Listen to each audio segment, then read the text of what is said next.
natin, napapasok agad tayo sa map number 1, which is Subbase. Nakita natin dito, Ubek Maniac, sila po magsisimula sa Blacklist side at yung Sunday Shrooms sila naman nasa GR side and wow, umpisang-umpisa pa lang, may sniper shot na. Tanggal na si Cetra dito sa start ng round. Unfortunate for the side of Cetra na eliminate agad siya within this 2-minute mark and they have the upper hand kung ikaw ang side ng Ubek Maniac. Oo. Ngayon, all these teams going for a slow default here. Maganda to pag ikaw ang nasa BL side. And mukhang magkakaroon ng timing ito si Kyle B. Pero si Kid nagtapon ng granada and I think that will force him out of this position. Pero mukhang ayaw niya tumanggi and as we see, offside of the map this time. KLP, nahulog naman din. Numbers have been equalized for these two teams. At tingnan mo ba naman, MR push ata ang gustong gawin netong Ubek Maniac. May isang nakabatay dito. Ilan ba ang kukunin ni Suna? Isa ang nakuha. Trade comes out. Now it's down to a 3-on-3 at mukhang possible bomb plan. Oh no, ayun yung sinasabi ni No ngayon. But again, Jay Baez with that good initiate fight. But another kill para sa mga players ng Ubek Maniac. Pero yung C4 na planta na. Pero ano nga ba ang gagawin ni Chumat Cutie para dito sa magandang clutch na to? But unfortunately, KLB, nakuha niya yung last kill. Ayan, yun yung sinasabi nating fundamentals, no? Pag ikaw ay nakapaghanap dyan ng 2-on-1 situation, kahit mababa ang iyong HP, no? As long as you have that proper setup there, you will be able to win out that round. At tingnan mo, yan talaga ang ginawa ng Ubek Maniac na nahanap nila yung huling miyembro ng Sunday Shrooms and they just played that post plant up to perfection. It could have went to Sunday Shrooms way, no? Kasi nakita natin yung dalawang miyembro ng UM, napakababa na ng buhay. But it was the fundamentals, once again, that got them to the first round ng mapang to. And now, wala pang masyadong casualty, wala pang mag-aanong na-pick off. But right now, yung mga HP on the side of Ubek Maniac is gaanong pulado. Pero napaka-healthy pa rin ng mga players on the side of Sunday Shrooms. Dahan-dahan ulit nilang dedepensahan yung opensa na gagawin ng Ubek Maniac. But for now, wala pang nasisipat. But ayun, Chumat Cutie tumumba sa kamay ni JJ. Napaganda ng insert ng ginawa ng Ubek Maniac dyan. At ngayon, they will just play off that pressure. They take the early woods controls, nakahanap sila ng isang pitas at maganda yung fake ng ginawa nila dito sa A. At tingnan mo ba naman yung buong team ng UM, papunta na sila dito sa B-site at iisa lang ang nagbabantay, si Suna. Ilan ba ang kanyang pwedeng kunin dito bago siya nahulog? Slowly but surely, palakad na sila and now it is time for the execute. Ako po, nandun sa may 2F pero kailangan nilang tignan yung ibaba. Andun si Kid, andun si Cetra, nakakuha ng dalawa and now a good trade-off. Coming here on the side of Ubek Maniac, Sunday Shrooms, kailangan nga ba nila pasukin agad to ng sabay-sabay? O dahan-dahan muna nilang hintayin yung oras because of this, KLB and Dolph, sila ang makakuha ng pick-off. Pero unfortunately, para dito kay Kid from Tondo, low in HP, pero si Dolph ay lamang na lamang sa kanyang buhay. Oo, one-on-one with the great one. Kumbaga, and it's come down to timing, swing, and si Dolph ang magwawagi dyan. Napaka-patient.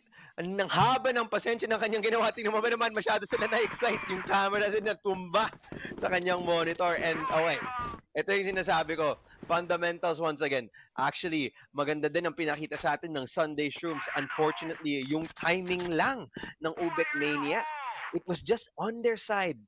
Just a little bit that they were able to pick up that round. And now, it's up to a 2-0 scoreline. Babalik na sila dito sa default na gusto nilang gawin. Pero this time around, hindi nila kinuha yung woods. Nag-hold lang sila sa woods. Baka naghihintay lang ng aggression galing sa side ng Sunday Shrooms. Pero mukhang, ayan na nga, kukunin na nila tong woods area. At abo naman yan, may nadali na. Kid from Tondo, wala na siya dito. Bigyan, etong si Kid. Uuwi muna ka sa kanyang bahay sa Tondo. At ngayon, JJ with a good initiate pick-off. Ngayon, Cetra, mukhang pinipenetrate agad with this wall bang on the side of Ubek Maniac. Once again, number advantage kung ikaw ang side ng UM. Pero sa Sunday Shrooms, medyo nagiging alanganin lagi sila. dahil dun sa first kill percentage na nakukuha bawat round netong dalawang team. Oo, it's that early pickoffs. Actually, I like what UM is doing here, no? Kumukuha sila ng early space kahit saan sa mapa. In this case, 3 rounds in a row. Woods talaga ang gusto nilang kunin. Tapos, mang-iwan sila ng isang insert dyan. Kung may nakahanap ng pitas yung insert na yan, you can play the map off. Yung mga rotations na pinaggagawa ng Sunday Shrooms. Pero mukhang gusto naman nila pumasok dito sa A-site at KLP una nakahanap dyan kay J-Base. At si Seto din nahulog. Patuloy-tuloy na din ang buhos na ginagawa dito ng UM. Nag-iisa lang dito si Suna on a 1v4. At nako, Aaron, it looks like it's not doable. Ewan na lang natin. Malay natin, Suna 360 gagawa ng magandang himala pero yung paa niya may kita agad on the side of KLB. And once na makita agad yung information na yon, the side of Ubek Maniac GT, napakaganda ng kanilang execution knowing that they have this lead at mukhang babaguhin nila yung strategy. They will go into the machine room para mabigyan at locker room ngayon ay kontrolin. Suna 360 na buang nabalagbag ngayon on the side of KLB. But Cetra killing the side of No. Andun na rin yung pag-overcommit, andun yung pag-extend. Pero syempre, makukuha nga ba ng kill? And there we go, Cetra eliminating 2 members para sa side ng UM. Napakabilis ng pacing ng ginawa ng UM dyan. It caught SS off guard and KLP isa pang sniper na kinukuha niya dyan. Dalawa naman this time gamit ng kanyang pistol. Cetra, isa. Buti na lang. 2-on-2 naging situation na to. Habang may isa sa taas, may isa sa baba. Buti na lang. Nakahanap to. Si Chuman Beauty. And now it's down to a 1-on-1. Pero si Jay ang magwawagi dyan. UM patuloy-tuloy ang kanilang momentum dito sa first half. Ibang klase yung mindset onto the side of UM because of the percentage na laging pag 1v1 Matic na kaya or kahit sino onto the side of Ubek Maniac makakuha ng initiate fight or panalo yung round na yon. But unfortunately ngayon, KLP will fall down sa kamay ni Cetra. Naghiingay, nagpaparamdam ngayon yung mga players ng Sunday Shrooms. Okay, ngayon, UM, ano nga ang kanilang behavior dito, no? Mukhang kalmado pa din sila. They still leave yung isang insert dyan sa woods area at hindi nila papagalawin yan. Ngayon, default ulit sila, spreading out to the map. Naghahanap ng tamang impormasyon dito. Si J-Base naghahanap ng posibleng lurk na galing sa vents area. Pero yung pasensya ng UM dito ay napakaganda. They are taking it slow. And they really are trying to dissect their opponents. Pero si Cetra, gamit ng AWM, ay nakahanap ng isa dyan. So now, it's a 3-on-5. And it looks like Sunday Shrooms, no? May potential sila para makapaghanap ng pinakaunang round win dito. Kung mas matigas ang kanilang depensa dito. So now, on a 5v3, slowing it down, UM, naghahanap pa din ng pitas pero mukhang hindi binibigay ng Sunday Shrooms. I think this is gonna be a 1-minute push for the side of Ubek Maniac. Medyo 50-50 pag pumasok agad sila dito sa may A-site kasi ang ganda ng coverage na pwedeng ibigay ng mga players ng Sunday Shrooms. But right now, nandun yung pag-push nila. Chumat Cutie ngayon ang unang magiging first contact dito ng mga kalaban on the side of KLB. But right now, J-Base nakuha na magandang kill sana, but unfortunately, the side of KLB, siya yung mas may magandang tutok and especially Dolph.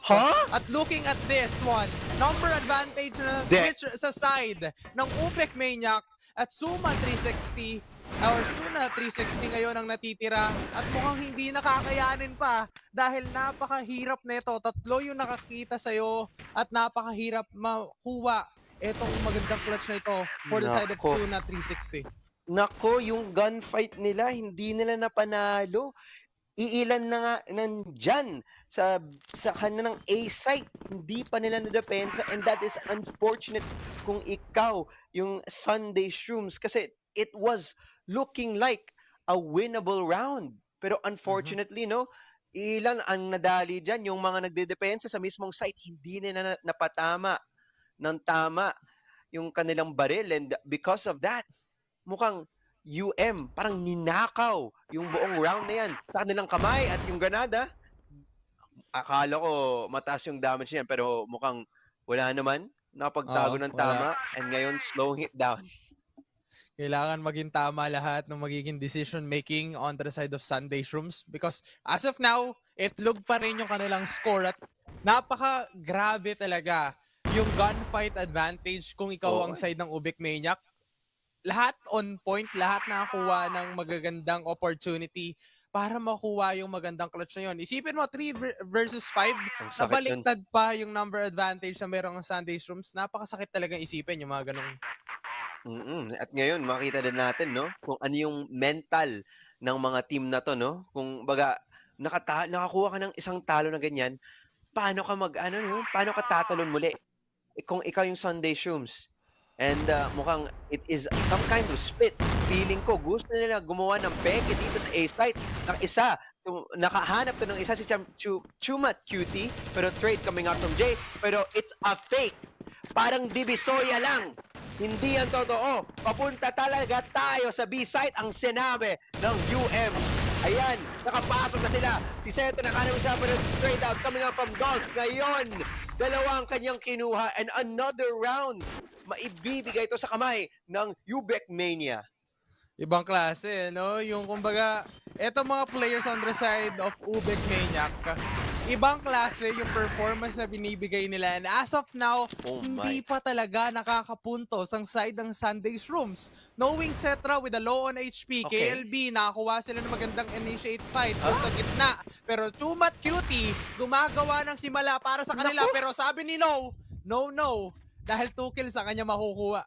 Nakakasakal ang ginagawa ng Ubek Maniac. Ngayon, dalawa na lang ang naiwan dito sa side ng Sunday Shrooms. Sa tingin mo ba naman, piso ang kanilang buhay kesa sa tatlong miyembro ng Ubek Maniac? Mukhang, alam mo yun, healthy pa din eh. Ngayon, ano ba ang call ng gagawin ng Ubek Maniac dito? It looks like MR push papunta dito sa lockers. Isa lang ang nakabantay dito, si Cetra. Kailangan na kailangan niya tamaan tong shot. Buti na lang, isa ang kanyang nahanap in a 1v3. Ako po, yung bata na taga-Tondo, kailangan nilang hanapin. Pwede silang madali, nakakatakot dun sa may likuran. Si Dolph Teka lang. ngayon ang sisipat Naku, pero nakita hindi na. pa ata nakuha yung pick-off na kukunin niya. Pero kid from Tondo, anong ang gagawin mo? Kukuha nga ba ng magandang himala for this wonderful retake clutch? 20 seconds left para ma-defuse etong C4. Pero unfortunately, si No nakasecure ng 3K para sa round na ito. Sa totoo lang, maganda yung idea na binigay ng Sunday Shrooms nung round na yun, no? Iniba nila yung pace, nag-push sila galing sa mid, and actually, nakahanap na nga sila ng dalawa. Ngayon, kung feeling ko masyado silang uminit, if they just backed it up just a little bit after the initial 2 picks or kahit mag-iwan lang sila ng isa dyan, and kahit isa lang ang napatay sa kanilang side, mas maganda sana ang kanilang posisyon. Pero ngayon, it absolutely did not work out for them at all. Tapos ngayon, back to the drawing board na naman itong Sunday Shrooms at si Cetra, actually, now is very low on life. Pero buti na lang, naka-sniper siya. At si Ako KLB, po, hala, timing? KLB, pero nakita doon sa may smoke, pero hindi pa rin naman tinamaan. Cetra ngayon with 1/4 HP na lang or less than 1/4 na natitira sa kanyang buhay. Kid from Tondo, kalahati ang nabawa sa kanya. Pero this is gonna be the last 2 rounds remaining para sa Mm-mm. ating first half. Kasi parang hirap rin isipin na 9-0 ka for the first half tapos dun ka mapunish or makomeback ka pa ng Sunday's Room. So, there's a possibility pa rin talaga na makuha ito ng Sunday's Rooms kung mata-turn around at mapapatigil nila yung consistent play coming here on the side of Ubek Maniac. Pero dito sa may connector side, papuntang B, ay mukhang dadaan sila at pwedeng makita etong si Cetra. But again, dun sa may 2F, andun si Chumat Cutie and J-Base. Titignan natin, tatlo yung pwede nila makita. Chuma Cutie, nakatago dito sa 2F, pagtapan na ng granada, maganda. At least dalawang kanilang nahanap pa yan, patuloy-tuloy na din. KLB, isa pa, finds the trade out eventually, pero tingnan mo ba naman yung buhay ng mga miyembro ng Sunday Shrooms, no? Pwede pa silang madali dito. Kagaya ng ginagawa dito ng KLB. Nako, natatakot na ako para sa side ng SS. Pero buti na lang si Cetra picks up the last kill. Wow. At isa na ang kanilang punto dito sa first half. This is now a turnaround opportunity kung ikaw ang side ng Sunday Shrooms. Kasi you have the round win na gustong-gusto mo kanina pa sa simula pa lang netong map number 1. But on the side of Ubek Maniac, they need now to adjust their gameplay kasi medyo nababasa na rin sila at medyo nagpapakitang gilas na rin ang mga players ngayon ng Sunday Shrooms. Yan. Buti na lang nakapaghanap sila ng kahit isang punto dito. Pero mukhang Ubek Maniac, iba na naman nila ang pacing ng pinaggagawa nila dito, no? I want to, commend yung pinaggagawang mid-round calls dito galing sa side ng Ubek Maniac. Napakaganda ng yung pinaggagawa nila. At masasabi mo talaga kung sino man yung idol nila, may experience talaga sila. At mukhang ito na naman ang mid-round call na ginagawa nito ng UM. Isa na hunt ni KLB. Gusto na mag-push dito galing second mid. Buti na lang si Kid from Tondo, pinapakita niya ang kanyang gilas. Isa din ang nahanap niya for the trade. Now it's down to a 4-on-4 at default na naman ang pinaggagawa nila dito, Aaron. Default play para sa dalawang team na ito. Pero I think yung default play talaga for the side of Ubek Maniac, control natin yung Woods. Kasi more on lurk player yung isa nilang teammate. But for now, they need to re-strategize their plan. Kasi andito na nga sila, Suna 360 will fall down. Siya yung unang magiging pick-off and now Kid from Tondo, napapaback away na lang dahil napakadaming tumitingin sa kanya. And they have the opportunity to plant the C4. Chumat at Cetra ang natitira. Pero tignan natin kung paano nga dedepensa. Mahirap to. Mahirap tong retake na to. Especially at the fact, tinumo ba naman sa stairway. May naka-AWM na din. At may M4. Dalawa sila. Actually, di na ginamit yung sniper niya. Pistol na lang daw. Sabi ni KLP, Seta na lang ang nag-isang nag-iiwan dito. At slowly but surely, mukhang nakakasakal itong sitwasyon na to. Kung ikaw si Cetra at eventually, mapapatay na din ang huling miyembro ng Sunday Shrooms as we end the first half of this map. At mukhang, nako Aaron, it's going to be a difficult comeback kung ikaw ang Sunday Shrooms kasi dalawa na lang ang kailangan ng Ubek Maniac dito para kunin ang mapang to. Changing the pace naman this time. Dolph, isa ang kanyang nahanap. Tuna, nahulog. 5-on-4. Sunday Shrooms, wala na ang lupa sa kanila. Machine room, nasa kamay na ng Ubek Maniac ngayon. Naku po. At tingnan mo ba naman, nakakasakal talaga sila. Talagang masasakal ka dito. Kasi first of all, na-pick off agad yung dalawa on the side of Sunday Shrooms. Ubek Maniac, nakukuha nila yung magandang opportunity. Pero doon sa may likuran, KLB, nakakuha agad ng lurk push. And now, 2 members still remain on the side of Sunday Shrooms na kailangan nilang magbigay pa ng magandang impormasyon na makuha yung mga kill. Katulad dyan, Kid from Tondo kukuha ng kill but unfortunately, tutumba si Cetra and they have the map point for the side of UM. Napakaganda ng form ng Ubek Maniac ngayon. Kahit may tao sa likod mo, hindi mo talaga sila maka-count out. At tingnan mo ba naman, agresibo naman ngayon ang kanilang ginagawa. Dalawa na ang nahulog dito para sa side ng Sunday Show. Wala na silang control. Slowly but surely, gusto na kunin ng Ubek Maniac na to. They want it and they got it.